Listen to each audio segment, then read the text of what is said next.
Hi, this is Manjunath Amrutnawar and you are watching my official YouTube channel Manjunath Grammar Guru. Dear friends, last class ಅಲ್ಲಿ ನಾವು articles ಬಗ್ಗೆ discuss ಮಾಡ್ತಾ ಇದ್ವಿ. ಅದರಲ್ಲಿ ಎರಡು ವಿಧಗಳಂತ ಹೇಳಿದ್ದೆ, ಒಂದು ಇಂಡೆಫಿನೆಟ್ ಆರ್ಟಿಕಲ್ ಮತ್ತೊಂದು ಡೆಫಿನೆಟ್ ಆರ್ಟಿಕಲ್ ಅಂತ ಹೇಳಿ. ಸೊ ಇವತ್ತಿನ ಕ್ಲಾಸ್ ನಲ್ಲಿ ನಾವು ಡೆಫಿನೆಟ್ ಆರ್ಟಿಕಲ್ ಯಾವುದು ಡೆಫಿನೆಟ್ ಆರ್ಟಿಕಲ್ ಆಗಿರತಕ್ಕಂತಹ ದ ಅನ್ನುವ ಆರ್ಟಿಕಲ್ ಬಗ್ಗೆ ಡಿಸ್ಕಷನ್ ಮಾಡಬೇಕು. ಲಾಸ್ಟ್ ಕ್ಲಾಸ್ ಅಲ್ಲಿ ಎ ಮತ್ತು ಆನ್ ಬಗ್ಗೆ ಡಿಸ್ಕಸ್ ಮಾಡಿದ್ವಿ. ಇವತ್ತು ಡೆಫಿನೆಟ್ ಆರ್ಟಿಕಲ್ ಆದಂತಹ ದ ಅನ್ನುವ ಆರ್ಟಿಕಲ್ ಬಗ್ಗೆ ಡಿಸ್ಕಸ್ ಮಾಡಬೇಕು. ಸೊ ನಾವು ದ ಅನ್ನುವಂತಹ ಆರ್ಟಿಕಲ್ ಅನ್ನ ಯಾವಾಗ ಬಳಸ್ತೀವಿ ಅನ್ನೋದನ್ನ ನೋಡೋದಾದ್ರೆ, ಯಾವಾಗ ನಮಗೆ ಒಂದು ವಿಷಯದ ಬಗ್ಗೆ ಅಥವಾ ಒಂದು ವಸ್ತುವಿನ ಬಗ್ಗೆ ಅಥವಾ ಒಬ್ಬ ವ್ಯಕ್ತಿಯ ಬಗ್ಗೆ ಪರ್ಟಿಕ್ಯುಲರ್ ಆಗಿ ಗೊತ್ತಿರುತ್ತಲ್ವಾ, ಸೊ ಅಂತ ಸಂದರ್ಭದಲ್ಲಿ ಪರ್ಟಿಕ್ಯುಲರ್ ಆಗಿ ನಾವು ಅದನ್ನ ಡಿನೋಟ್ ಮಾಡ್ಲಿಕ್ಕೆ ದ ಅನ್ನುವಂತಹ ಆರ್ಟಿಕಲ್ ಅನ್ನ ಬಳಸ್ತೀವಿ. ನಾನು ಲಾಸ್ಟ್ ಕ್ಲಾಸ್ ಅಲ್ಲೇ ಡಿಸ್ಕಷನ್ ಮಾಡಿದ್ದೀನಿ. ಏನಂತ ಹೇಳಿದ್ರೆ, ಆರ್ಟಿಕಲ್ ಎ ಆನ್ ದ ಅಂತಕ್ಕಂತ ಮೂರು ಆರ್ಟಿಕಲ್ ಗಳನ್ನ ನಾವು ಬಳಸೋದು ನೌನ್ ಗಳಿಗೆ ಮಾತ್ರ. ಅದು ಬಿಟ್ರೆ ಯಾವುದೇ ಪಾರ್ಟ್ಸ್ ಆಫ್ ಸ್ಪೀಚ್ ಗಳಿಗೂ ಕೂಡ ನಾವು ಆರ್ಟಿಕಲ್ಸ್ ಗಳನ್ನ ಬಳಸೋದಿಲ್ಲ. ಇದೊಂದು ಮೈಂಡ್ ಅಲ್ಲಿ ಫಿಕ್ಸ್ ಆಗಿರ್ಲಿ. ಸೊ ದ ಅನ್ನುವಂತಹ ಆರ್ಟಿಕಲ್ ಅನ್ನ ಯಾವೆಲ್ಲ ಸಂದರ್ಭದಲ್ಲಿ ಬಳಸಬೇಕು ಮತ್ತು ಯಾವೆಲ್ಲ ಸಂದರ್ಭದಲ್ಲಿ ಬಳಸಬಾರದು ಅನ್ನೋದನ್ನ ಒನ್ ಬೈ ಒನ್ ಡಿಸ್ಕಸ್ ಮಾಡ್ತಾ ಹೋಗೋಣ. ಸೊ ಮೊದಲಿಗೆ ದ ಅನ್ನುವಂತಹ ಡೆಫಿನೆಟ್ ಆರ್ಟಿಕಲ್ ಅನ್ನ ಯಾವೆಲ್ಲ ಸಂದರ್ಭದಲ್ಲಿ ಬಳಸಬೇಕು ಅಂತ ನೋಡೋದಾದ್ರೆ, ಒಂದಷ್ಟು ಲಿಸ್ಟ್ ಇದೆ. ಈ ಲಿಸ್ಟ್ ಅಲ್ಲಿ ನೀವು ಹೈಸ್ಕೂಲ್ ಅಲ್ಲಿ ಆಗಿರ್ಬೋದು ಅಥವಾ ಕಾಲೇಜ್ ಲೆವೆಲ್ ಅಲ್ಲಿ ಆಗಿರ್ಬೋದು ಸೆಲೆಕ್ಟೆಡ್ ಪಾಯಿಂಟ್ಸ್ ಗಳನ್ನ ಕಲ್ತು ಬಂದಿರಬಹುದು. ಯಾಕಂತ ಹೇಳಿದ್ರೆ ಅಲ್ಲಿ ಅಕಾಡೆಮಿಕ್ ಲೆವೆಲ್ ಇರೋದ್ರಿಂದ ನಿಮಗೆ ಇವೆಲ್ಲಾ ಲಿಸ್ಟ್ ಗಳನ್ನ ಎಲ್ಲಾ ವಿಷಯಗಳನ್ನ ಕಲಿಸಿರೋದಿಲ್ಲ. ಸೆಲೆಕ್ಟೆಡ್ ಪಾಯಿಂಟ್ಸ್ ಗಳ ಬಗ್ಗೆ ಮಾತ್ರ ಮಾಹಿತಿ ಕೊಟ್ಟಿರ್ತಾರೆ. ಬಟ್ ನಾವು ಕಾಂಪಿಟೇಟಿವ್ ಫೀಲ್ಡ್ ಅಂತ ಬಂದಾಗ, ಎಕ್ಸಾಮ್ ಪರ್ಪಸ್ ಅಂತ ಬಂದಾಗ, ಎಕ್ಸಾಮ್ ಓರಿಯೆಂಟೆಡ್ ಅಂತ ಬಂದಾಗ ಈ ಎಲ್ಲಾ ವಿಷಯಗಳನ್ನ ತಿಳಿದುಕೊಳ್ಳುವುದು ಅನಿವಾರ್ಯ ಆಗಿರುತ್ತೆ. ಸೊ ಅದಕ್ಕಾಗಿ ಈ ಲಿಸ್ಟ್ ಅಲ್ಲಿ ಮೊದಲಿಗೆ ನಾವು ನೋಡೋದಾದ್ರೆ ಯುನಿಕ್ ಥಿಂಗ್ಸ್ ಅಂತ ಬರುತ್ತೆ. ಅದ್ಭುತವಾದಂತ ವಿಷಯಗಳ ಬಗ್ಗೆ ಮಾತನಾಡುವಾಗ ದ ಆರ್ಟಿಕಲ್ ಬಳಸಬೇಕು. ಯುನಿಕ್ ಥಿಂಗ್ಸ್ ಬಗ್ಗೆ ಮಾತನಾಡುವಾಗ ದ ಆರ್ಟಿಕಲ್ ಬಳಸಬೇಕು. For example, the sun, the earth, the sky, the moon, ಈ ರೀತಿ ಪ್ಲಾನೆಟ್ಸ್ ಗಳ ಬಗ್ಗೆ ಮಾತನಾಡುವಾಗ ನಾವು ದ ಅಂತಕ್ಕಂಥ ಆರ್ಟಿಕಲ್ ಅನ್ನ ಬಳಸ್ತೀವಿ. ಇನ್ನು ನೆಕ್ಸ್ಟ್ ನೋಡೋದಾದ್ರೆ, names of rivers, gulfs, seas, oceans, mountain range.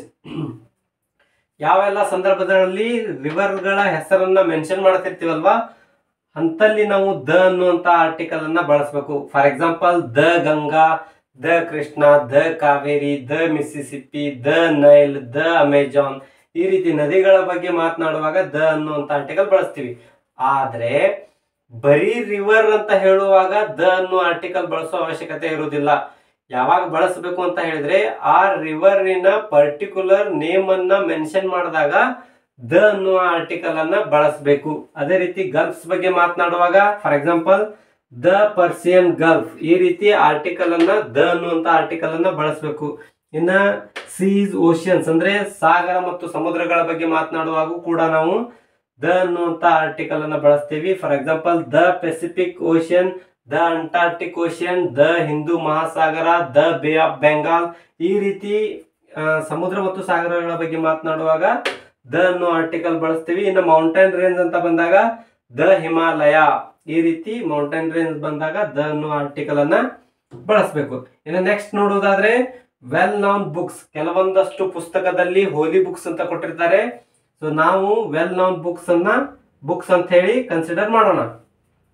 The Bhagavad Gita, Bhagavad Gita ಬಗ್ಗೆ ನಾವು ಹೇಳುವಾಗ ದ ಅನ್ನುವಂತ ಆರ್ಟಿಕಲ್ ಬಳಸಬೇಕು. ಬೈಬಲ್ ಬಗ್ಗೆ ಮಾತನಾಡುವಾಗ ದ ಅನ್ನುವಂತ ಆರ್ಟಿಕಲ್ ಬಳಸಬೇಕು. ಕುರಾನ್ ಬಗ್ಗೆ ಹೇಳುವಾಗ ನಾವು ದ ಕುರಾನ್ ಅಂತ ಹೇಳಬೇಕು. ದ ಓಡೆಸಿ, ದ ಇಲಿಯಾಡ್, ಈ ರೀತಿ ಫೇಮಸ್ ಪುಸ್ತಕಗಳ ಬಗ್ಗೆ ಮಾತನಾಡುವಾಗೂ ಕೂಡ ಅಥವಾ ಹೋಲಿ ಪುಸ್ತಕಗಳ ಬಗ್ಗೆ ಮಾತನಾಡುವಾಗೂ ಕೂಡ ನಾವು ದ ಅನ್ನುವಂತಹ ಆರ್ಟಿಕಲ್ ಅನ್ನ ಬಳಸ್ತೀವಿ. ಇನ್ನು ನೆಕ್ಸ್ಟ್ ನೋಡೋದಾದ್ರೆ, ಸೂಪರ್ಲೇಟಿವ್ ಅಡ್ಜೆಕ್ಟಿವ್ಸ್. ಅಡ್ಜೆಕ್ಟಿವ್ಸ್ ಗಳ ಬಂದಾಗ ಅದನ್ನ ಮೂರು ಭಾಗ ಮಾಡ್ತೀವಿ. ಒಂದು ಪಾಸಿಟಿವ್ ಡಿಗ್ರಿ, ಒಂದು ಕಂಪ್ಯಾರಿಟಿವ್ ಡಿಗ್ರಿ, ಇನ್ನೊಂದು ಸೂಪರ್ಲೇಟಿವ್ ಡಿಗ್ರಿ. ಸೊ ಸೂಪರ್ಲೇಟಿವ್ ಡಿಗ್ರಿಯಲ್ಲಿ ಅಡ್ಜೆಕ್ಟಿವ್ ಗಳ ಹಿಂದ್ಗಡೆ ದ ಅನ್ನುವಂತಹ ಆರ್ಟಿಕಲ್ ಅನ್ನ ಬಳಸ್ತೀವಿ. For example, the tallest, the longest, the biggest, ಈ ರೀತಿಯಾಗಿ ದ ಅಂತಕ್ಕಂತ ಆರ್ಟಿಕಲ್ ಅನ್ನ ಬಳಸ್ತೀವಿ. ಈಸಿಯಾಗಿ ಫೈಂಡ್ ಔಟ್ ಮಾಡೋದಾದ್ರೆ, ಅಡ್ಜೆಕ್ಟಿವ್ ಎಸ್ ಟಿ ಇಂದ ಎಂಡ್ ಆಗ್ತಾ ಇದ್ರೆ ದ ಅನ್ನುವಂತಹ ಆರ್ಟಿಕಲ್ ಅನ್ನ ಬಳಸಬೇಕು. ಇನ್ನು ನೆಕ್ಸ್ಟ್ ನೋಡೋದಾದ್ರೆ, ಡೈರೆಕ್ಷನ್ಸ್ ಗಳ ಬಗ್ಗೆ ಅಂದ್ರೆ ದಿಕ್ಕುಗಳನ್ನ ಮೆನ್ಷನ್ ಮಾಡುವಾಗ ದ ಅನ್ನುವಂತ ಆರ್ಟಿಕಲ್ ಅನ್ನ ಬಳಸ್ತೀವಿ. For example the north, the south, the east, the west, ಈ ರೀತಿ ಡೈರೆಕ್ಷನ್ಸ್ ಬಗ್ಗೆ ಮಾತನಾಡುವಾಗ ದ ಅನ್ನೋ ಆರ್ಟಿಕಲ್ ಬಳಸಬೇಕು. Next historical buildings, it's not a historical, it's a historical buildings. ಐತಿಹಾಸಿಕ ಬಿಲ್ಡಿಂಗ್ಸ್ ಗಳ ಬಗ್ಗೆ ಮಾತನಾಡುವಾಗ್ಲೂ ಕೂಡ ನಾವು ದ ಅಂತಕ್ಕಂಥ ಆರ್ಟಿಕಲ್ ಅನ್ನ ಬಳಸ್ತೀವಿ. For example the Taj Mahal, the red fort, the Gol Gumbaz, ಈ ರೀತಿ ಐತಿಹಾಸಿಕವಾಗಿ ಇರ್ತಕ್ಕಂಥ ಬಿಲ್ಡಿಂಗ್ಸ್ ಗಳ ಬಗ್ಗೆ ಮಾತನಾಡುವಾಗ ದ ಅನ್ನುವಂತ ಆರ್ಟಿಕಲ್ ಅನ್ನ ಬಳಸ್ತೀವಿ. ಇನ್ನು ನ್ಯೂಸ್ ಪೇಪರ್ಸ್ ಬಗ್ಗೆ ಮತ್ತು ಮ್ಯಾಗಝಿನ್ಸ್ ಬಗ್ಗೆ ಮಾತನಾಡುವಾಗ ದ ಅನ್ನುವಂತ ಆರ್ಟಿಕಲ್ ಅನ್ನ ಬಳಸ್ತೀವಿ. The Hindu, the times of India, the Indian express, ಈ ರೀತಿ ನ್ಯೂಸ್ ಪೇಪರ್ಸ್ ಗಳ ಹೆಸರನ್ನ ಮೆನ್ಷನ್ ಮಾಡುವಾಗ ದ ಅನ್ನುವಂತಹ ಆರ್ಟಿಕಲ್ ಅನ್ನ ಬಳಸ್ತೀವಿ. ನೆಕ್ಸ್ಟ್ ನೋಡೋದಾದ್ರೆ ಫೇಮಸ್ ಹಿಸ್ಟೋರಿಕಲ್ ಇವೆಂಟ್ಸ್, ಯಾವೆಲ್ಲ ಐತಿಹಾಸಿಕ ಘಟನೆಗಳು ನಡೆದಿರ್ತಾವಲ್ವಾ ಅಂತಹ ಘಟನೆಗಳ ಬಗ್ಗೆ ಮಾತನಾಡುವಾಗ ನಾವು ದ ಅನ್ನುವಂತಹ ಆರ್ಟಿಕಲ್ ಅನ್ನ ಬಳಸ್ತೀವಿ. The republic day, the Renaissance, the independence, the Jallian Vala Bagh, ಈ ರೀತಿ ಹಿಸ್ಟೋರಿಕಲ್ ಇವೆಂಟ್ಸ್ ಆಗಿರ್ಬೇಕು. ಅದ್ರ ಬಗ್ಗೆ ಮಾತನಾಡುವಾಗ ದ ಅನ್ನೋ ಆರ್ಟಿಕಲ್ ಅನ್ನ ಬಳಸ್ತೀವಿ. ಇನ್ನ ಮ್ಯೂಸಿಕಲ್ ಇನ್ಸ್ಟ್ರೂಮೆಂಟ್ಸ್ ಗಳ ಬಗ್ಗೆ ಮಾತನಾಡುವಾಗ್ಲೂ ಕೂಡ ನಾವು ದ ಅನ್ನುವಂತ ಆರ್ಟಿಕಲ್ ಅನ್ನ ಬಳಸ್ತೀವಿ. For example the violin, the flute, the sitar, the tabla, the piano, ಈ ರೀತಿ ಮ್ಯೂಸಿಕಲ್ ಇನ್ಸ್ಟ್ರೂಮೆಂಟ್ ಅಂದ್ರೆ ಸಂಗೀತ ವಾದ್ಯಗಳ ಬಗ್ಗೆ ಮಾತನಾಡುವಾಗ. ಇನ್ನು ನೆಕ್ಸ್ಟ್ ನೋಡೋದಾದ್ರೆ ಆರ್ಡಿನಲ್ಸ್ ಅಂತ ಬರುತ್ತೆ. ಫಸ್ಟ್, ಸೆಕೆಂಡ್, ನೆಕ್ಸ್ಟ್, ಥರ್ಡ್, ಈ ರೀತಿ ನಾವು ಮಾತನಾಡ್ತಿರ್ತೇವಲ್ವಾ ಅಂತಹ ಶಬ್ದಗಳ ಹಿಂದ್ಗಡೆಯೂ ಕೂಡ ನಾವು ದ ಅನ್ನುವಂತ ಆರ್ಟಿಕಲ್ ಅನ್ನ ಬಳಸಬೇಕು. The first, the second, the next, the last, the third, the fourth, ಈ ರೀತಿಯಾಗಿ ಆರ್ಡಿನಲ್ಸ್ ಬಗ್ಗೆ ಮಾತನಾಡುವಾಗೂ ಕೂಡ ನಾವು ದ ಅನ್ನುವಂತ ಆರ್ಟಿಕಲ್ ಅನ್ನ ಬಳಸಬೇಕು. ಲಿಸ್ಟ್ ಇಷ್ಟಕ್ಕೆ ಮುಗಿಯುತ್ತಾ? ನೋ, ಇನ್ನೂ ಒಂದು 3-4 ಪಾಯಿಂಟ್ಸ್ ಇದೆ, ಅದನ್ನ ಡಿಸ್ಕಸ್ ಮಾಡೋಣ. ಸೊ ನೆಕ್ಸ್ಟ್ ನೋಡೋದಾದ್ರೆ ನೇಮ್ಸ್ ಆಫ್ ಕಂಟ್ರೀಸ್ ಅಂತ ಬರುತ್ತೆ. ಕಂಟ್ರೀಸ್ ನೇಮ್ ಗಳ ಬಗ್ಗೆ ಮಾತನಾಡುವಾಗ ನಾವು ದ ಅನ್ನೋ ಆರ್ಟಿಕಲ್ ಅನ್ನ ಬಳಸ್ತೀವಿ. ಒಂದು ಕ್ಲಿಯರ್ ಮಾಡ್ಬಿಡ್ತೀನಿ, ಏನಂತ ಹೇಳಿದ್ರೆ ಇಂಡಿಯಾ ಅಂತ ಹೇಳುವಾಗ ದ ಇಂಡಿಯಾ ಅಂತ ಹೇಳುವಾಗಿಲ್ಲ, ಅಮೆರಿಕಾ ಅಂತ ಹೇಳುವಾಗ ದ ಅಮೆರಿಕಾ ಅಂತ ಹೇಳುವಾಗಿಲ್ಲ, ಫ್ರೆಂಚ್ ಅಂತ ಹೇಳುವಾಗ ದ ಫ್ರೆಂಚ್ ಅಂತ ಹೇಳುವಾಗಿಲ್ಲ. ಕಂಟ್ರಿಗಳ ಹೆಸರುಗಳನ್ನು ನಾವು ಮಾತನಾಡುವಾಗ ದ ಬಳಸುವಾಗಿಲ್ಲ. ಆದ್ರೆ ಯಾವ ಸಂದರ್ಭದಲ್ಲಿ ಕಂಟ್ರೀಸ್ ಗಳನ್ನ ಹೇಳುವಾಗ ದ ಬಳಸ್ತೀವಿ ಅಂತ ಹೇಳಿದ್ರೆ ಈ ರೀತಿಯಾಗಿ ಇರಬೇಕು. ಅವುಗಳ ಹೆಸರನ್ನ ನಾವು ಈ ರೀತಿಯಾಗಿ ಹೇಳ್ತಾ ಇರುವಾಗ ಆ ಸಂದರ್ಭದಲ್ಲಿ ದ ಅನ್ನುವಂತ ಆರ್ಟಿಕಲ್ ಅನ್ನ ಬಳಸ್ತೀವಿ. ದ ಯುನೈಟೆಡ್ ಸ್ಟೇಟ್ಸ್ ಅಂದ್ರೆ ಅಮೆರಿಕ ಅನ್ನೋದು ನಮ್ಗೆ ಗೊತ್ತು, ಸೊ ಅದಕ್ಕೆ ನಾವು ಯುನೈಟೆಡ್ ಸ್ಟೇಟ್ಸ್ ಅಂತ ಕರಿತೀವಿ. ಅಂತ ಸಂದರ್ಭದಲ್ಲಿ ದ ಯುನೈಟೆಡ್ ಸ್ಟೇಟ್ಸ್ ಅಂತ ಕರಿಬೇಕು. UK ಅಥವಾ ಯುನೈಟೆಡ್ ಕಿಂಗ್ಡಮ್ ಅನ್ನೋದು ನಮಗೆ ಬ್ರಿಟನ್ ಅನ್ನೋದು ಗೊತ್ತು, ಸೊ ಅದಕ್ಕೆ ನಾವು ಯುನೈಟೆಡ್ ಕಿಂಗ್ಡಮ್ ಅಂತ ಕರಿತೀವಿ. ಆ ಬ್ರಿಟನ್ ಅಂತ ಹೇಳುವಾಗ ದ ಬಳಸುವಾಗಿಲ್ಲ, ಬಟ್ ಯುನೈಟೆಡ್ ಕಿಂಗ್ಡಮ್ ಅಂತ ಹೇಳುವಾಗ ದ ಯುನೈಟೆಡ್ ಕಿಂಗ್ಡಮ್ ಅಂತ ಹೇಳಿ ಆರ್ಟಿಕಲ್ ದ ಅನ್ನೋದನ್ನ ಬಳಸ್ತೀವಿ. ಸೊ ಈ ರೀತಿ ಕಂಟ್ರೀಸ್ ನೇಮ್ ಗಳನ್ನ ಹೇಳುವಾಗ ಆರ್ಟಿಕಲ್ ಅನ್ನ ಬಳಸ್ತೀವಿ. ಇನ್ನು ನೆಕ್ಸ್ಟ್ ನೋಡೋದಾದ್ರೆ trains, ships and aeroplanes, train ಗಳ ಬಗ್ಗೆ, ಶಿಪ್ ಗಳ ಬಗ್ಗೆ, ಏರೋಪ್ಲೇನ್ ಗಳ ಬಗ್ಗೆ ಮಾತನಾಡುವಾಗ್ಲೂ ಕೂಡ ನಾವು ದ ಅನ್ನುವಂತ ಆರ್ಟಿಕಲ್ ಬಳಸ್ತೀವಿ. ಒಂದೆರಡು ಎಕ್ಸಾಂಪಲ್ ನೋಡೋದಾದ್ರೆ ದ ರಾಜಧಾನಿ ಎಕ್ಸ್ಪ್ರೆಸ್ ಟ್ರೈನ್ ಬಗ್ಗೆ ಮಾತಾಡ್ತಾ ಇದೀವಿ, ದ ವಿಕ್ರಾಂತ್ ಶಿಪ್ ಬಗ್ಗೆ ಮಾತನಾಡುವಾಗ ಅದೇ ರೀತಿ ಏರೋಪ್ಲೇನ್ ಬಗ್ಗೆ ಮಾತನಾಡುವಾಗ ಕೂಡ ನಾವು ದ ಅನ್ನೋ ಆರ್ಟಿಕಲ್ ಬಳಸ್ತೀವಿ. ಎಕ್ಸಾಂಪಲ್ ನೋಡೋದಾದ್ರೆ the Kingfisher, Kingfisher ಅಂದ್ಬಿಟ್ಲೆ ಬೇರೆ ಎಲ್ಲೋ ಲೋಕಕ್ಕೆ ಹೋಗಬೇಡಿ, ಏರೋಪ್ಲೇನ್ ಹೆಸರು ಹೇಳ್ತಾ ಇದ್ದೀನಿ. So the Kingfisher, the Rajdhani Express, the Vikrant, ಈ ರೀತಿಯಾಗಿ ಟ್ರೈನ್, ಶಿಪ್ಸ್, ಏರೋಪ್ಲೇನ್ಸ್ ಬಗ್ಗೆ ಮಾತನಾಡುವಾಗೂ ಕೂಡ ನಾವು ದ ಅನ್ನೋ ಆರ್ಟಿಕಲ್ ಅನ್ನ ಬಳಸ್ತೀವಿ. Next persons or things mentioned for the second time, it's a very important. ಇದು ಎಲ್ಲಿ ಇಂಪಾರ್ಟೆಂಟ್ ಆಗತ್ತಂದ್ರೆ ಡಿಸ್ಕ್ರಿಪ್ಟಿವ್ ಪೇಪರ್ ಅಲ್ಲಿ ತುಂಬಾ ಇಂಪಾರ್ಟೆಂಟ್ ಆಗುವಂತಹ ಪಾಯಿಂಟ್ ಆಗಿದೆ. Persons or things mentioned for the second time. PSI descriptive ಬರೆಯುವಾಗ, GPSTR ಡಿಸ್ಕ್ರಿಪ್ಟಿವ್ ಬರೆಯುವಾಗ ತುಂಬಾ ಇಂಪಾರ್ಟೆಂಟ್ ಆದಂತಹ ಪಾಯಿಂಟ್. ಇನ್ನ KPSC ಅವರು ನಡೆಸುವ ಒಂದಷ್ಟು ಎಕ್ಸಾಮ್ಗಳಲ್ಲಿ ಡಿಸ್ಕ್ರಿಪ್ಟಿವ್ ಬರುತ್ತೆ, ಅಥವಾ ಈ ಪ್ರಬಂಧಗಳನ್ನ ಬರೀರಿ ಅಂತ ಈ ರೀತಿ ಎಲ್ಲ ಬಂದಿರುತ್ತಲ್ವಾ. ಸೊ ಅಂತಹ ಸಂದರ್ಭದಲ್ಲಿ ಈ ರೀತಿಯಾದಂತಹ ಪಾಯಿಂಟ್ ತುಂಬಾ ಇಂಪಾರ್ಟೆಂಟ್ ಆಗತ್ತೆ. ಸೊ ಏನ್ ಹೇಳ್ತಾ ಇದ್ದಾರೆ, persons or things mentioned for the second time. ಒಬ್ಬ ವ್ಯಕ್ತಿ ಅಥವಾ ಒಂದು ವಸ್ತುವಿನ ಬಗ್ಗೆ ನಾವು ಸೆಕೆಂಡ್ ಟೈಮ್ ಮಾತನಾಡುವಾಗ ದ ಅನ್ನೋ ಆರ್ಟಿಕಲ್ ಅನ್ನ ಬಳಸಬೇಕು. ಯಾವ ರೀತಿ ಅಂತ ಹೇಳಿದ್ರೆ, ಐ ಮೆಟ್ ಅ ಗರ್ಲ್, ನಾನು ಒಂದು ಹುಡುಗಿಯನ್ನ ಮೀಟ್ ಮಾಡಿದ್ದೆ. ಆ ಹುಡುಗಿ ಬಗ್ಗೆ ನಂಗೆ ಮೊದಲಿಗೆ ಗೊತ್ತಿರಲಿಲ್ಲ, ಅದಕ್ಕೋಸ್ಕರ ನಾನು ಅ ಗರ್ಲ್ ಅನ್ನುವಂತಹ ಆರ್ಟಿಕಲ್ ಅಂದ್ರೆ ಅನ್ನುವಂತ ಆರ್ಟಿಕಲ್ ಅನ್ನ ಬಳಸಿದೆ. ಆ ಹುಡುಗಿಯನ್ನ ಡಿನೋಟ್ ಮಾಡ್ಲಿಕ್ಕೆ ಗರ್ಲ್ ಅಂತ ಹೇಳಿದೆ. ಫಸ್ಟ್ ಟೈಮ್ ಮೀಟ್ ಮಾಡಿದಾಗ ನನಗೆ ಆ ಹುಡುಗಿ ಬಗ್ಗೆ ಗೊತ್ತಿರಲಿಲ್ಲ. ಬಟ್ ಅದೇ ಹುಡುಗಿ ಬಗ್ಗೆ ನೆಕ್ಸ್ಟ್ ಟೈಮ್ ಮಾತನಾಡುವಾಗ ಇದೇ ಹುಡುಗಿ ಬಗ್ಗೆ ನೆಕ್ಸ್ಟ್ ಟೈಮ್ ಮಾತಾಡುವಾಗ ದ ಗರ್ಲ್ ಅಂತ ಬಳಸಬೇಕು. ಆರ್ಟಿಕಲ್ ದ ಅನ್ನೋದನ್ನ ಬಳಸಬೇಕು. ನಾವು ಆಗ್ಲೇ ನೋಡಿದ್ವಿ ಡೆಫಿನೆಟ್ ಮತ್ತು ಇನ್ಡೆಫಿನೆಟ್ ಆರ್ಟಿಕಲ್ ಅಂತ ಹೇಳಿ. ಸೊ ಇನ್ಡೆಫಿನೆಟ್ ಅಂತ ಹೇಳಿದ್ರೆ ನನಗೆ ಆ ಹುಡುಗಿ ಬಗ್ಗೆ ಗೊತ್ತಿರಲಿಲ್ಲ, ಅದಕ್ಕೆ ಇನ್ಡೆಫಿನೆಟ್ ಆರ್ಟಿಕಲ್ ಅನ್ನ ಬಳಸಿದೆ. ನನಗೆ ಆ ಹುಡುಗಿ ಬಗ್ಗೆ ಗೊತ್ತಾಯ್ತು, ಅದಕ್ಕೋಸ್ಕರ ನಾನು ಡೆಫಿನೆಟ್ ಆರ್ಟಿಕಲ್ ಅನ್ನ ಬಳಸ್ತಾ ಇದ್ದೀನಿ. The girl is very beautiful. ಇದೇ ಹುಡುಗಿ ಬಗ್ಗೆ ನಾನು ನೆಕ್ಸ್ಟ್ ಟೈಮ್ ಮಾತನಾಡುವಾಗ ದ ಅನ್ನುವಂತ ಆರ್ಟಿಕಲ್ ಅನ್ನ ಬಳಸಬೇಕು. ಇನ್ನೊಂದು ಎಕ್ಸಾಂಪಲ್ ನೋಡೋದಾದ್ರೆ, I went to a hotel. ನಾನು ಒಂದು ಹೋಟೆಲ್ ಹೋಗಿದ್ದೆ. ನನಗೆ ಮೊದಲು ಹೋಟೆಲ್ ಹೋದಾಗ ಆ ಹೋಟೆಲ್ ಬಗ್ಗೆ ಏನೂ ಗೊತ್ತಿಲ್ಲ, ನಾನು ಜಸ್ಟ್ ಹೇಳ್ತಾ ಇದ್ದೀನಿ ನಾ ಒಂದು ಹೋಟೆಲ್ ಹೋಗಿದ್ದೆ ಅಂತ ಹೇಳಿ. ಸೊ ಅಂತ ಸಂದರ್ಭದಲ್ಲಿ ಅನ್ನುವಂತಹ ಆರ್ಟಿಕಲ್ ಅನ್ನ ಬಳಸ್ತೀವಿ. ಸೊ ಅದೇ ಹೋಟೆಲ್ ಬಗ್ಗೆ ನಾವು ನೆಕ್ಸ್ಟ್ ಟೈಮ್ ಮಾತನಾಡುವಾಗ ನಾವು ಪರ್ಟಿಕ್ಯುಲರ್ ಆಗಿ ಗೊತ್ತಿರುತ್ತೆ ನಮಗೆ ಆ ಹೋಟೆಲ್ ಬಗ್ಗೆ. ಸೊ ಅದಕ್ಕೋಸ್ಕರ ಡೆಫಿನೆಟ್ ಆರ್ಟಿಕಲ್ ಅನ್ನ ಬಳಸ್ತೀವಿ. ದ ಅನ್ನುವಂತಹ ಡೆಫಿನೆಟ್ ಆರ್ಟಿಕಲ್ ಅನ್ನ ಬಳಸಿ the hotel is very clean. I went to a hotel, the hotel is very clean. So ಈ ರೀತಿಯಾಗಿ ಪರ್ಸನ್ ಅಥವಾ ಥಿಂಗ್ಸ್ ಬಗ್ಗೆ ಮಾತನಾಡುವಾಗ, ಯಾವಾಗ ಸೆಕೆಂಡ್ ಟೈಮ್ ಮಾತನಾಡುವಾಗ ದ ಅನ್ನುವಂತಹ ಡೆಫಿನೆಟ್ ಆರ್ಟಿಕಲ್ ಅನ್ನ ಬಳಸ್ತೀವಿ. ಇದರ ಜೊತೆಗೆ ಇನ್ನೂ ತುಂಬಾ ಪಾಯಿಂಟ್ಸ್ ಇದಾವೆ, ಅದೆಲ್ಲವೂ ಕೂಡ ಡಿಸ್ಕಸ್ ಮಾಡ್ತಾ ಹೋದ್ರೆ ಲೆಂದಿ ಆಗತ್ತೆ. ಆಮೇಲೆ ಇದು ಅದೆಲ್ಲ ಪಾಯಿಂಟ್ಸ್ ಅನ್ನೆಸೆಸರಿ, ಎಕ್ಸಾಮ್ ಪರ್ಪಸ್ ಅಂತ ಬಂದಾಗ ಅನ್ನೆಸೆಸರಿ ಆಗಿರೋದ್ರಿಂದ ಯಾವ್ದೆಲ್ಲ ಎಕ್ಸಾಮಿಗೆ ತುಂಬಾ ಇಂಪಾರ್ಟೆಂಟ್ ಆದಂತ ಪಾಯಿಂಟ್ ಆಗಿತ್ತು ಅದಷ್ಟನ್ನು ನಾನು ಈಗ ಡಿಸ್ಕಸ್ ಮಾಡಿದ್ದೀನಿ. ಇದಷ್ಟು ಎಲ್ಲಿ ಬಳಸಬೇಕು ಅನ್ನೋದಾದ್ರೆ, ಇನ್ನ ದ ಅನ್ನುವಂತಹ ಡೆಫಿನೆಟ್ ಆರ್ಟಿಕಲ್ ಅನ್ನ ಯಾವೆಲ್ಲ ಸಂದರ್ಭದಲ್ಲಿ ಬಳಸಬಾರದು ಅನ್ನೋದ್ರ ಬಗ್ಗೆ ಡಿಸ್ಕಸ್ ಮಾಡೋಣ. ಸೊ ಇಷ್ಟೊತ್ತು ದ ಅನ್ನುವಂತಹ ಡೆಫಿನೆಟ್ ಆರ್ಟಿಕಲ್ ಅನ್ನ ಯಾವೆಲ್ಲ ಸಂದರ್ಭದಲ್ಲಿ ಬಳಸಬೇಕು ಅನ್ನೋದ್ರ ಬಗ್ಗೆ ಡಿಸ್ಕಸ್ ಮಾಡಿದ್ವಿ. ಇವಾಗ ಒಮೇಷನ್ ಆಫ್ ದ ಆರ್ಟಿಕಲ್ ಯಾವೆಲ್ಲ ಸಂದರ್ಭದಲ್ಲಿ ಬಳಸಬಾರದು ಅನ್ನೋದನ್ನ ನೋಡೋದಾದ್ರೆ, ಪ್ರಾಪರ್ ನೌನ್ಸ್ ಗಳ ಬಗ್ಗೆ ಮಾತನಾಡುವಾಗ ದ ಅನ್ನುವಂತ ಆರ್ಟಿಕಲ್ ಅನ್ನ ಬಳಸುವಾಗಿಲ್ಲ. ಮಂಜುನಾಥ್ ಅನ್ನೋದು ಪ್ರಾಪರ್ ನೌನ್ ಆಗಿರೋದ್ರಿಂದ ದ ಮಂಜುನಾಥ್ ಅಂತ ಹೇಳುವಾಗಿಲ್ಲ. ರವೀಂದ್ರನಾಥ್ ಟ್ಯಾಗೋರ್ ಅನ್ನೋದು ಪ್ರಾಪರ್ ನೌನ್ ಆಗಿರೋದ್ರಿಂದ ದ ರವೀಂದ್ರನಾಥ್ ಟ್ಯಾಗೋರ್ ಅಂತ ಹೇಳುವಾಗಿಲ್ಲ. ಬಿಲ್ ಕ್ಲಿಂಟನ್ ಅನ್ನೋದು ಪ್ರಾಪರ್ ನೌನ್ ಆಗಿರೋದ್ರಿಂದ ದ ಬಿಲ್ ಕ್ಲಿಂಟನ್ ಅಂತ ಹೇಳುವಾಗಿಲ್ಲ. ಅಂದ್ರೆ ಪ್ರಾಪರ್ ನೌನ್ ಗಳ ಬಗ್ಗೆ ಮಾತನಾಡುವಾಗ ದ ಅನ್ನುವಂತ ಆರ್ಟಿಕಲ್ ಅನ್ನ ಬಳಸೋ ಹಾಗಿಲ್ಲ. ಒಂದಷ್ಟು ಎಕ್ಸೆಪ್ಷನ್ಸ್ ಗಳಿವೆ. ಈಗೆಲ್ಲ ನಾನು ಯಾವ ಸಂದರ್ಭದಲ್ಲಿ ಬಳಸಬಾರ್ದು ಅಂತ ಹೇಳ್ತಾ ಇದ್ದೀನಲ್ಲ, ಇದೇ ಸಂದರ್ಭದಲ್ಲಿ ನಾವು ದ ಅನ್ನುವಂತ ಆರ್ಟಿಕಲ್ ಅನ್ನ ಬಳಸಿದ್ದು ಉಂಟು. ಅಂದ್ರೆ ಅದಕ್ಕೆ ಎಕ್ಸೆಪ್ಷನ್ ಅಂತ ಕರಿತೀವಿ. ಯಾವ ರೀತಿ ದ ಅನ್ನೋದನ್ನ ಬಳಸ್ತೀವಿ ಅಂತ ಹೇಳಿದ್ರೆ, ಪ್ರಾಪರ್ ನೌನ್ ಗಳಿಗೆ ದ ಬಳಸೋ ಹಾಗಿಲ್ಲ ಅಂತ ಹೇಳಿದೆ. ಆದ್ರೆ ಇದೇ ಪ್ರಾಪರ್ ನೌನ್ ಗಳನ್ನ ನಾವು ಕಾಮನ್ ನೌನ್ ಅಂತ ಯೂಸ್ ಮಾಡಿದಾಗ ದ ಅನ್ನೋ ಆರ್ಟಿಕಲ್ ಅನ್ನ ಬಳಸಬಹುದು. ಅದನ್ನ ನಾನು ಇನ್ನೊಂದ್ಸಾರಿ ನೆಕ್ಸ್ಟ್ ಕ್ಲಾಸ್ ಅಲ್ಲಿ ಡಿಸ್ಕಷನ್ ಮಾಡ್ತೇನೆ. ಆದ್ರೆ ಜಸ್ಟ್ ಈಗ ಕಾಮನ್ ಆಗಿ ನೋಡುವಾಗ ಯಾವೆಲ್ಲ ಸಂದರ್ಭದಲ್ಲಿ ಬಳಸಬಾರದು ಅನ್ನೋದ್ರ ಬಗ್ಗೆ ಡಿಸ್ಕಸ್ ಮಾಡೋಣ. ಸೊ ಅಬ್ಸ್ಟ್ರಾಕ್ಟ್ ನೌನ್ಸ್ ಗಳ ಬಗ್ಗೆಯೂ ಕೂಡ ನಾವು ಮಾತನಾಡುವಾಗ ಕೂಡ ನಾವು ದ ಅನ್ನುವಂತಹ ಆರ್ಟಿಕಲ್ ಅನ್ನ ಬಳಸೋ ಹಾಗಿಲ್ಲ. For example, knowledge, information, wisdom, honesty, ಈ ರೀತಿಯಾದಂತಹ ಅಬ್ಸ್ಟ್ರಾಕ್ಟ್ ನೌನ್ಸ್ ಗಳ ಬಗ್ಗೆ ಮಾತನಾಡುವಾಗ the honesty, the knowledge, the wisdom ಅಂತ ಹೇಳಿ ಬಳಸೋ ಹಾಗಿಲ್ಲ. ಮಟೀರಿಯಲ್ ನೌನ್ಸ್ ಗಳ ಬಗ್ಗೆ ಮಾತನಾಡುವಾಗ್ಲೂ ಕೂಡ ನಾವು ದ ಅನ್ನೋ ಆರ್ಟಿಕಲ್ ಬಳಸೋ ಹಾಗಿಲ್ಲ. For example, gold, iron, silver, ಇದನ್ನ the gold, the silver, the iron ಅಂತ ಬಳಸೋ ಹಾಗಿಲ್ಲ. ಆದ್ರೆ ಕೆಲವೊಂದಷ್ಟು ಸಂದರ್ಭದಲ್ಲಿ ಬಳಸ್ತೀವಿ.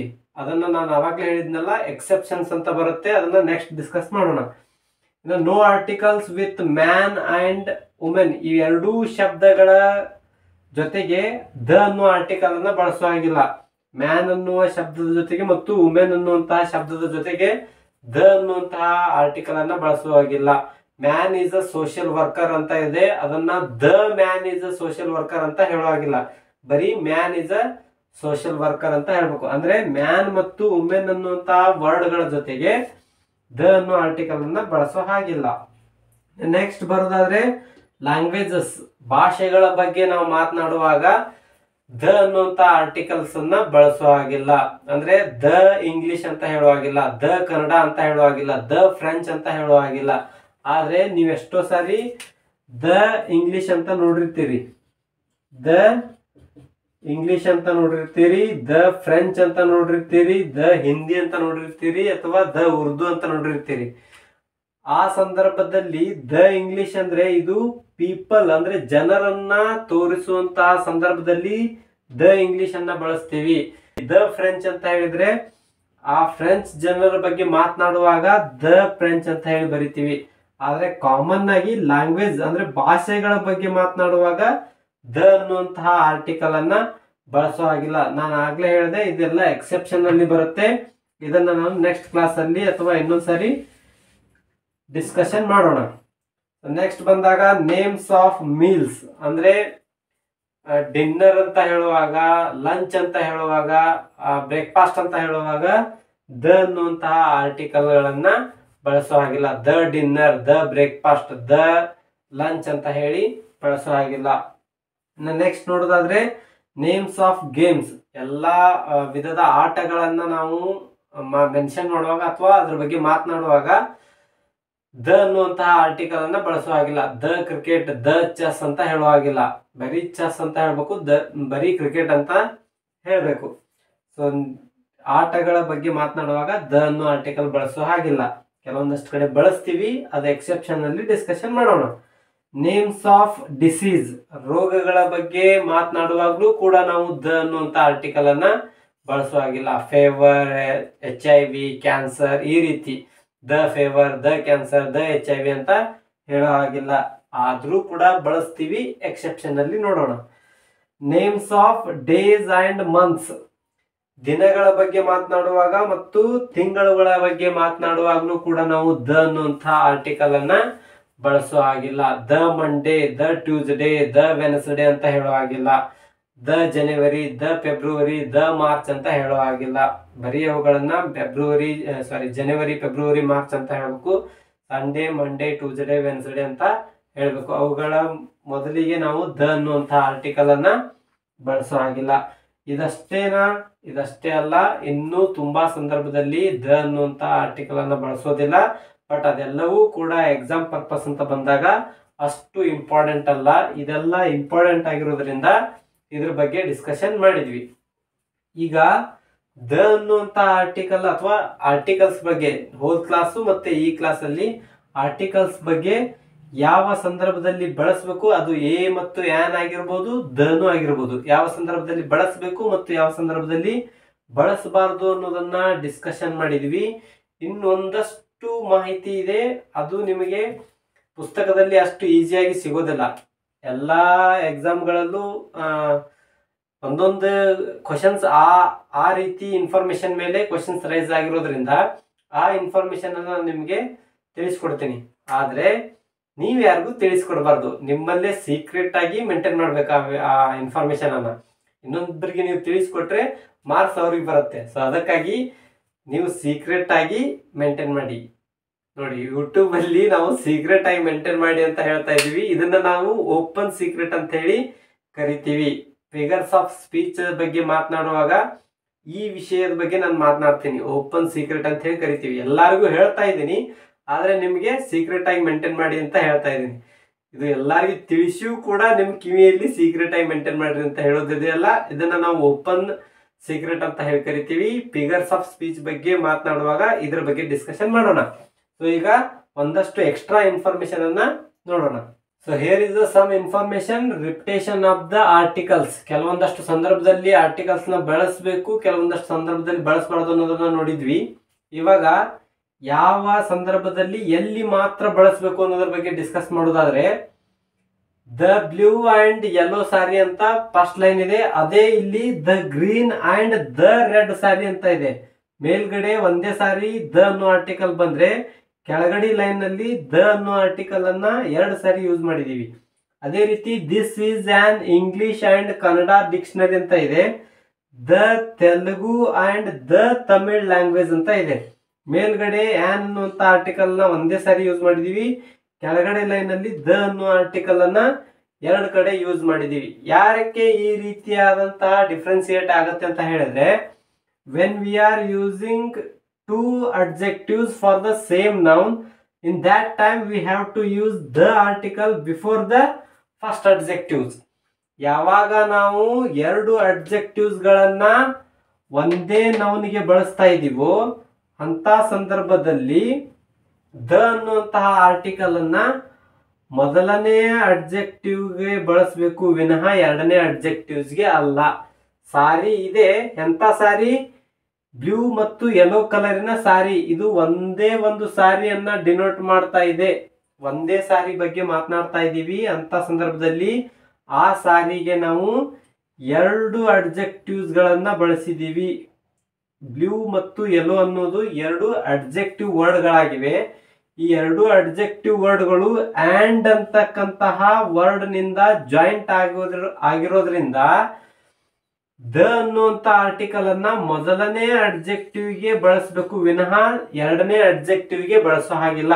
ಇದು ಪಾಯಿಂಟ್ ಅನ್ನ ಕ್ಲಿಯರ್ ಆಗಿ ನೆನ್ಪಿಟ್ಕೊಳ್ಳಿ. ಯಾವಾಗ ಒಂದೇ ನೌನ್ ಬಗ್ಗೆ ಎರಡು ಅಡ್ಜೆಕ್ಟಿವ್ಸ್ ಗಳನ್ನ ಯೂಸ್ ಮಾಡಿಕೊಂಡು ಆ್ಯಂಡ್ ಅನ್ನೋದ್ರಿಂದ ಜಾಯಿಂಟ್ ಮಾಡಿ ಮಾತನಾಡುವ ಸಂದರ್ಭದಲ್ಲಿ ದ ಅನ್ನೋ ಆರ್ಟಿಕಲ್ ಅನ್ನ ಮೊದಲನೆಯ ಅಡ್ಜೆಕ್ಟಿವ್ಗೆ ಬಳಸಬೇಕು ವಿನಃ ಎರಡನೇ ಅಡ್ಜೆಕ್ಟಿವ್ ಅಲ್ಲ. ಅದೇ ರೀತಿ ಕೆಳಗಡೆ ಲೈನು ಕೂಡ ನೋಡಿ. This is on English and Kannada dictionary. Dictionary ಅನ್ನೋದು ಒಂದೇ ಒಂದು ಇದೆ. ಅದು ಎಂತ ಡಿಕ್ಷನರಿ? ಕನ್ನಡ ಮತ್ತು ಇಂಗ್ಲಿಷ್ ಡಿಕ್ಷನರಿ ಅಂತ ಹೇಳ್ತಾ ಇದ್ದೀವಿ. ಆದ್ರೆ ಡಿಕ್ಷನರಿ ಇರೋದು ಒಂದೇ ಡಿಕ್ಷನರಿ. ಒಂದೇ ಡಿಕ್ಷನರಿ ಬಗ್ಗೆ ಮಾತನಾಡ್ತಾ ಇದ್ದೀವಿ. ಇಂಗ್ಲಿಷ್ ಮತ್ತು ಕನ್ನಡ ಅನ್ನೋದು ಅಡ್ಜೆಕ್ಟಿವ್ ಆಗಿ ಕೆಲಸ ಮಾಡ್ತಾ ಇದ್ದಾವೆ. ಇವೆರಡೂ ಅಡ್ಜೆಕ್ಟಿವ್ಗಳು ಆ್ಯಂಡ್ ಅಂತಕ್ಕಂತಹ ಕಂಜಂಕ್ಷನ್ ಇಂದ ಜಾಯಿಂಟ್ ಆಗಿರೋದ್ರಿಂದ ಮೊದಲನೇ ಅಡ್ಜೆಕ್ಟಿವ್ನ ಹಿಂದ್ಗಡೆ ಮಾತ್ರ ನಾವು ಆರ್ಟಿಕಲ್ ಅನ್ನ ಬಳಸಬೇಕು ವಿನಃ ಎರಡನೇ ಅಡ್ಜೆಕ್ಟಿವ್ಗೆ ಆರ್ಟಿಕಲ್ ಅನ್ನ ಬಳಸೋ ಅವಶ್ಯಕತೆ ಇರುವುದಿಲ್ಲ. ಯಾವಾಗ ಒಂದೇ ನೌನ್ ಬಗ್ಗೆ ಮಾತನಾಡುವಾಗ ಎರಡು ಅಡ್ಜೆಕ್ಟಿವ್ಗಳು ಬಂದಿರಬೇಕು, ಆ್ಯಂಡ್ ಅಂತಕ್ಕಂತ ಕಂಜಂಕ್ಷನ್ ಇಂದ ಜಾಯಿಂಟ್ ಆಗಿರ್ಬೇಕು. ಅಂತ ಸಂದರ್ಭದಲ್ಲಿ ಮೊದಲನೇ ಅಡ್ಜೆಕ್ಟಿವ್ಗೆ ನಾವು ಆರ್ಟಿಕಲ್ ಅನ್ನ ಬಳಸಬೇಕು. ಇದು ಒಂದು ಇನ್ಫಾರ್ಮೇಶನ್ ಆಯ್ತು. ಅದೇ ಇಲ್ಲಿ ಏನಂತ ಇದೆ? The green and the red sari ಅಂತ ಇದೆ. ಇಲ್ಲಿ ದ ರೆಡ್ ದ ಗ್ರೀನ್ ಅನ್ನೋದು ಏನ್ ಇಂಡಿಕೇಟ್ ಮಾಡ್ತಾ ಇದೆ ಅಂತ ಹೇಳಿದ್ರೆ ಎರಡು ಸಾರಿಗಳ ಬಗ್ಗೆ ಮಾತನಾಡ್ತಾ ಇದೀವಿ, ಎರಡು ಸೀರೆಗಳ ಬಗ್ಗೆ ಮಾತನಾಡ್ತಾ ಇದೀವಿ. ದ ಗ್ರೀನ್ ಅನ್ನೋದು ಒಂದು ಸಾರಿ, ದ ರೆಡ್ ಅನ್ನೋದು ಇನ್ನೊಂದು ಸಾರಿ. ಸೊ ಎರಡು ಸಾರಿಗಳ ಬಗ್ಗೆ ಮಾತನಾಡುವಾಗ ದ ಅನ್ನುವಂತ ಆರ್ಟಿಕಲ್ ಅನ್ನ ನಾವು ಮೊದಲನೇ ಅಡ್ಜೆಕ್ಟಿವ್ಗೂ ಬಳಸಬೇಕು, ಎರಡನೇ ಅಡ್ಜೆಕ್ಟಿವ್ಗೂ ಬಳಸಬೇಕು. ಅಂದ್ರೆ ಎರಡು ಸಾರಿಗಳ ಬಗ್ಗೆ ಮಾತನಾಡ್ತಾ ಇದೀವಿ ಅಂತ ಅರ್ಥ. ಇನ್ನ ನೆಕ್ಸ್ಟ್ ಲೈನ್ ನೋಡಿದ್ರೆ the Telugu and the Tamil language ಅಂತ ಇದೆ. ತೆಲುಗು ಲ್ಯಾಂಗ್ವೇಜ್ ಅನ್ನೋದು ಒಂದು, ತಮಿಳ್ ಲ್ಯಾಂಗ್ವೇಜ್ ಅನ್ನೋದು ಒಂದು. ಅಂದ್ರೆ ಎರಡು ಲ್ಯಾಂಗ್ವೇಜ್ ಗಳ ಬಗ್ಗೆ ಮಾತನಾಡ್ತಾ ಇದೀವಲ್ವಾ. ಸೊ ಅಂತ ಸಂದರ್ಭದಲ್ಲಿ ಎರಡಕ್ಕೂ ನಾವು ದ ಅನ್ನುವಂತ ಆರ್ಟಿಕಲ್ ಅನ್ನ ಬಳಸಬೇಕು. ಆದ್ರೆ ಇದನ್ನೇ ಸ್ವಲ್ಪ ಕೆಳಗಡೆ ನೋಡಿದ್ರೆ ನೋಟ್ ಅಂತ ಒಂದು ಇನ್ಫಾರ್ಮೇಶನ್ ಇದೆ. ಇದು ಎದಕ್ಕಂತ ಹೇಳಿದ್ರೆ ಈ ರೀತಿ ರಿಪಿಟೇಷನ್ ಅನ್ನ ಅವಾಯ್ಡ್ ಮಾಡ್ಲಿಕ್ಕೆ ದ ಅನ್ನೋದು ಎರಡು ಕಡೆ ಬಳಸಿದೀವಲ್ವಾ ಇಲ್ಲಿ, ಇದನ್ನ ಅವಾಯ್ಡ್ ಮಾಡ್ಲಿಕ್ಕೆ ಒಂದು ನೋಟ್ ಇದೆ. ಏನ್ note? The green and red saris. ಇಲ್ಲಿ ಸಿಂಗ್ಯುಲರ್ ಅಲ್ಲಿ ಇದೆ, ಬಟ್ ಅದೇ ಇಲ್ಲಿ ಪ್ಲೂರಲ್ ಮಾಡಿದಾಗ ನಾವು ಪ್ಲೂರಲ್ ಮಾಡಿದ್ರೆ ಎರಡೂ ಕಡೆ ದ ಬಳಸುವ ಅವಶ್ಯಕತೆ ಇಲ್ಲ. ಒಂದ್ ಕಡೆ ಮೊದಲಿಗೆ ದ ಬಳಸಿದ್ರೆ ಇಟ್ಸ್ ಇನಫ್. ಮೊದಲನೇ ಅಡ್ಜೆಕ್ಟಿವ್ಗೆ ನಾವು ದ ಬಳಸಿದ್ರೆ ಅದು ಸಾಕಾಗತ್ತೆ. ಯಾವಾಗ? ಪ್ಲೂರಲ್ ಫಾರ್ಮ್ ಅಲ್ಲಿ ಇದ್ದಾಗ, ನಾವು ಪ್ಲೂರಲ್ ಫಾರ್ಮ್ ಅಲ್ಲಿ ಇದ್ದಾಗ. ಇಲ್ಲಿ ಎರಡು ಸಾರಿಗಳಿದಾವೆ. ಎರಡು ಸಾರಿ ಬಗ್ಗೆ ನಾವು ಮಾತನಾಡುವಾಗ ದ ರೆಡ್ ದ ಗ್ರೀನ್ ಅಂತ ಬಳಸಿದ್ವಿ. ಇದನ್ನ ಎರಡು ಸಾರಿ ಬಂದಿರೋದ್ರಿಂದ ಇದನ್ನ ಅವಾಯ್ಡ್ ಮಾಡ್ಲಿಕ್ಕೆ ಸಾರಿ ಅಂತಕ್ಕಂಥದ್ದನ್ನ ಸಾರೀಸ್ ಮಾಡಿದ್ವಿ. ಅಂದ್ರೆ ಇದನ್ನ ಪ್ಲೂರಲ್ ಮಾಡಿದಾಗ ಒಂದೇ ಒಂದು ಆರ್ಟಿಕಲ್ ಅನ್ನ ಬಳಸಿದ್ರೆ ಸಾಕು, ಮತ್ತೆ ಇನ್ನೊಂದು ಆರ್ಟಿಕಲ್ ಅನ್ನ ಬಳಸೋ ಅವಶ್ಯಕತೆ ಇಲ್ಲ. ಇದೇ ಇನ್ಫಾರ್ಮೇಶನ್ ಅನ್ನ ಎಕ್ಸ್ಟ್ರಾ ಹೇಳ್ತಾ ಇದ್ದೀನಿ. The Telugu and Tamil languages. ಇಲ್ಲಿ ಲ್ಯಾಂಗ್ವೇಜ್ ಅಂತ ಸಿಂಗ್ಯುಲರ್ ಅಲ್ಲಿ, ಇದು ಲ್ಯಾಂಗ್ವೇಜಸ್ ಅಂದ್ರೆ ಪ್ಲೂರಲ್ ಆಯ್ತು. ಅಂದ್ರೆ ನಾವು ಪ್ಲೂರಲ್ ಫಾರ್ಮ್ ಅಲ್ಲಿ ಇದ್ದಾಗ ಎರಡೂ ಕಡೆ ಅಡ್ಜೆಕ್ಟಿವ್ಸ್ ಗಳನ್ನ ಬಳಸೋ ಹಾಗಿಲ್ಲ. ದ ಅನ್ನುವಂತ ಆರ್ಟಿಕಲ್ ಅನ್ನ ಮೊದಲನೇ ಅಡ್ಜೆಕ್ಟಿವ್ಗೆ ಬಳಸಿದ್ರೆ ಅಥವಾ ಮೊದಲನೇ ವರ್ಡ್ಗೆ ಬಳಸಿದ್ರೆ ಈ ಕಡೆ ಮತ್ತೆ ದ ಅನ್ನುವಂತ ಆರ್ಟಿಕಲ್ ಅನ್ನ ಬಳಸೋ ಅವಶ್ಯಕತೆ ಇಲ್ಲ. ಸಿಂಗ್ಯುಲರ್ ಅಲ್ಲಿದ್ದು ಎರಡನ್ನ ಸೂಚಿಸ್ತಾ ಇದೆ ಅಂದ್ರೆ ದ ಆರ್ಟಿಕಲ್ ಬಳಸಬೇಕು ಎರಡೂ ಕಡೆ. ಪ್ಲೂರಲ್ ಫಾರ್ಮ್ ಅಲ್ಲಿ ನಾವು ಇದ್ದು ದ ಅನ್ನೋ ಆರ್ಟಿಕಲ್ ಅನ್ನ ಮೊದಲಿಗೆ ಮಾತ್ರ ಬಳಸಿ ಎರಡನೇ ಕಡೆ ಬಳಸುವ ಅವಶ್ಯಕತೆ ಇರೋದಿಲ್ಲ. ಬಟ್ ಇಲ್ಲಿ ಹಾಗಲ್ಲ. ಒಂದೇ ನೌನ್ ಬಗ್ಗೆ ಮಾತನಾಡ್ತಾ ಇದೀವಿ, ಡಬಲ್ ಅಡ್ಜೆಕ್ಟಿವ್ಸ್ ಗಳನ್ನ ಯೂಸ್ ಮಾಡಿದೀವಿ ಅಂದಾಗ ಮೊದಲನೇ ಅಡ್ಜೆಕ್ಟಿವ್ಸ್ ಗಳಿಗೆ ದ ಅನ್ನೋದನ್ನ ಬಳಸಬೇಕು. ನೀವು ಕನ್ಫ್ಯೂಸ್ ಆಗ್ಬೋದು, ದ ಬ್ಲೂ ಅಂಡ್ ಯೆಲ್ಲೋ ಸಾರಿ ಅಂತ ಇದೆಯಲ್ಲ, ಮತ್ತೆ ಇಲ್ಲೂ ಒಂದೇ ಕಡೆ ಬರ್ದಿದ್ರಲ್ಲ ದ ಅಂತ ಹೇಳಿ. ಇಲ್ಲಿ ನೋಡಿ, ಸಾರಿ ಅನ್ನೋದು ಸಿಂಗ್ಯುಲರ್ ಇದೆ, ಸಾರೀಸ್ ಅನ್ನೋದು ಪ್ಲೂರಲ್ ಅಲ್ಲಿ ಇದೆ, ಅದಕ್ಕೋಸ್ಕರ ಈ ರೀತಿ ಆಗುತ್ತೆ. ಸೊ ಇದಷ್ಟು ತುಂಬಾ ಇಂಪಾರ್ಟೆಂಟ್ ಆಗಿರ್ತಕ್ಕಂಥ ಇನ್ಫಾರ್ಮೇಶನ್ ಆಗಿತ್ತು. This is all about articles. Last class ಅಲ್ಲಿ ಮತ್ತು ಇವತ್ತಿನ ಕ್ಲಾಸ್ ಅಲ್ಲಿ ಆರ್ಟಿಕಲ್ಸ್ ಬಗ್ಗೆ ಇನ್ ಡೀಟೇಲ್ ಆಗಿ ಇನ್ ಡೆಪ್ತ್ ಆಗಿ ಡಿಸ್ಕಷನ್ ಮಾಡಿದೀವಿ. ಆ ರೀತಿ ಡಿಸ್ಕಸ್ ಮಾಡ್ತಾ ಹೋದ್ರೆ ಇನ್ನೂ ತುಂಬಾ ಇನ್ಫಾರ್ಮೇಶನ್ ಇದೆ. ಸೊ ಅದೆಲ್ಲ ನಮ್ಮ ಎಕ್ಸಾಮಿಗೆ ಅಷ್ಟು ಇಂಪಾರ್ಟೆಂಟ್ ಆಗದೆ ಇರೋದ್ರಿಂದ ಯಾವ್ದೆಲ್ಲ ಇಂಪಾರ್ಟೆಂಟ್ ಇದೆ ಅದನ್ನ ಮಾತ್ರ ನಾವು ಡಿಸ್ಕಸ್ ಮಾಡಿದೀವಿ.